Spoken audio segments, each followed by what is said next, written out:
acho interessante da época que eu fiz mestrado é que eu comecei a olhar o paciente não só como a patologia dele, porque durante a faculdade foi dada essa visão que não era para você atender a patologia, e sim o paciente. Que eu acho que é uma visão que ela é importante para a vida inteira dentro da fisioterapia. Você nunca pode, mesmo hoje que eu trabalho um pouco mais com ortopedia, você nunca pode olhar um paciente como a dor de cotovelo dele ou a dor no joelho. Ele é uma unidade.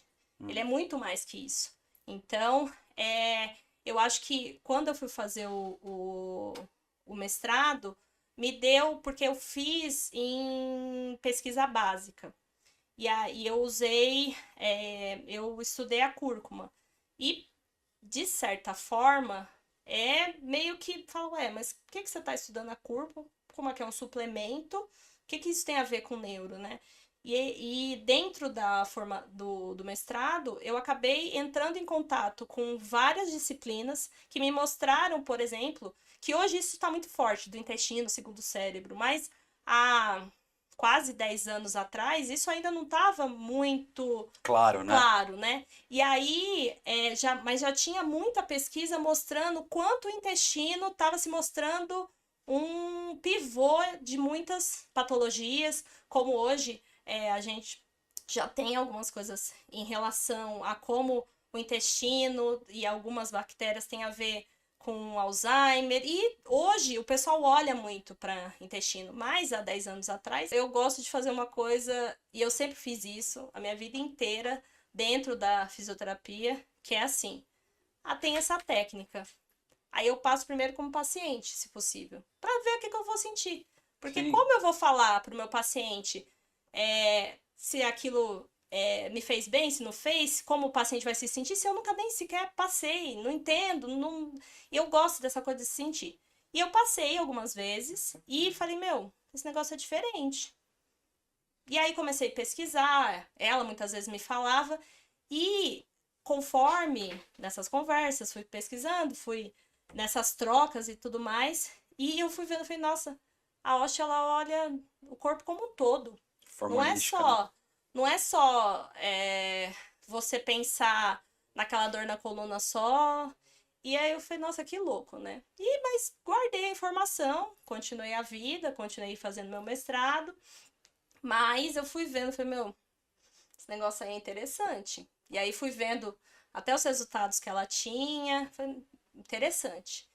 E aí é muito louco, né? Que até a gente tava conversando um pouco, eu dentro da fisioterapia, eu me sentia às vezes até meio perdida. Eu falava, gente, todo mundo tem uma área, ama aquela área e fica ali até morrer e pronto, acabou. Eu falei, eu fico sambando, que aí eu fiz pós em fisiologia do exercício, aí fui fazer um aprimoramento em respiratória, me sentia super perdida.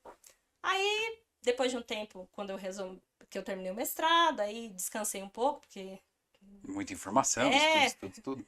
e aí eu resolvi fazer o curso. E quando eu entrei no curso, tipo assim, não sei, primeiro, segundo ano, eu falei, meu, não é. Eu acho que no final das contas eu meio que me encontrei. Que eu falei, tá vendo? Aqui eu vou ver o corpo como uma unidade. Não vai mais me falar pra mim assim, o paciente está com uma pneumonia, ele não vai poder fazer fisiomotora.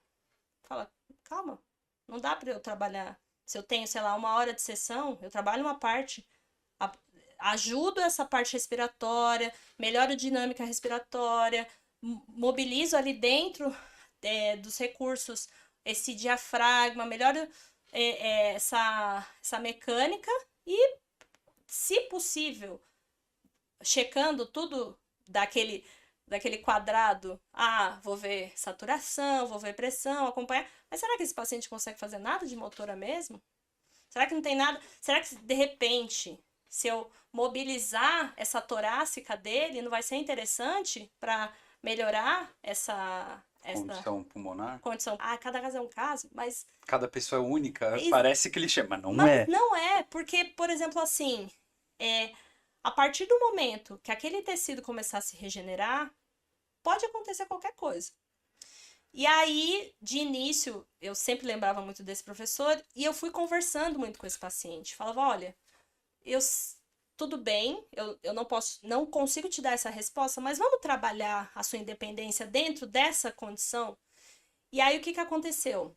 A gente começou, e aí ele era um paciente que inicialmente ele tinha, não tinha muito controle de tronco, a lesão dele, eu acho que era T8, T9. Então, essa parte inferior a gente foi trabalhando o controle de tronco, mas esse paciente passou, eu acho que eu peguei ele com, sei lá, uns 2 meses de lesão, ele vinha, alguém tinha que trazer, aí ele passou a transferir da cadeira pro tablado, e aí depois vice-versa. Dali um tempo, e eu sempre incentivando, ele tirou a carta adaptada, aí ele já começou a vir sozinho. E aí eu sempre falo, porque ele jogava futebol. E o acidente aconteceu por conta do futebol, porque a bola caiu em cima do telhado. E ele foi buscar a bola. E ele foi buscar a bola. E caiu. E caiu. 7 metros. De 7 metros. E ele voltou a jogar futebol. Então, não. Mas calma. E aí, o que aconteceu? Aí, ele foi nesse degrau, indo, até que ele participou de um projeto da época da Copa, que foi por aquele médico, o Miguel Nicoleles, que era daquele primeiro chute. Isso. Perna mecânica. Só que era muito engraçado, porque logo que começou o projeto, ele estava inserido numa instituição grande de fisioterapia, e era engraçado, porque eu trabalhava numa clínica pequena, e ele não queria me largar, eu falava, vai pra instituição grande, lá você vai ter muito mais oportunidade, tá tudo bem. Tecnologia. Mas aí ele foi, ficava um dia comigo, e aí, graças a essa instituição, ele chegou nesse projeto, porque ele começou a ter muito controle de tronco e tudo mais, e independência. Ele participou de toda, acho que foram mais ou menos 3 anos, e esse projeto ele foi muito interessante, porque de início eles fizeram um treino que começava ele colocava, né, os eletrodos e você levava a bolinha, e aí ele vinha me contando, ele falou, Valéria, que negócio chato. Eu falei, não, eletrodo no cérebro. E eu falava, calma que vai dar bom. E aí até que chegou mas foi... e ele acabou participando, fazendo tanta coisa. Aí ele foi ele é corintiano? Aí ele foi pro Japão. No Mundial.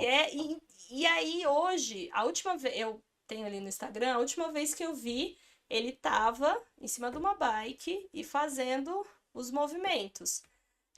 Acredito que ele não está andando, mas e é isso que eu acho que a neuro, com isso que a gente trabalha, é isso que é o mais importante, é trazer esse paciente para a nova vida dele e dar o máximo de independência. O máximo de independência vai ser necessariamente andar? Talvez não, mas talvez sim. E o que a gente tem que fazer é sempre estar ali estimulando e deixando aquele tecido preparado. E é o que eu falava para ele. Isso faz já um tempo, mas ainda estava forte a história das células tronco. E aí eu falava para ele assim... Já trabalhou com isso?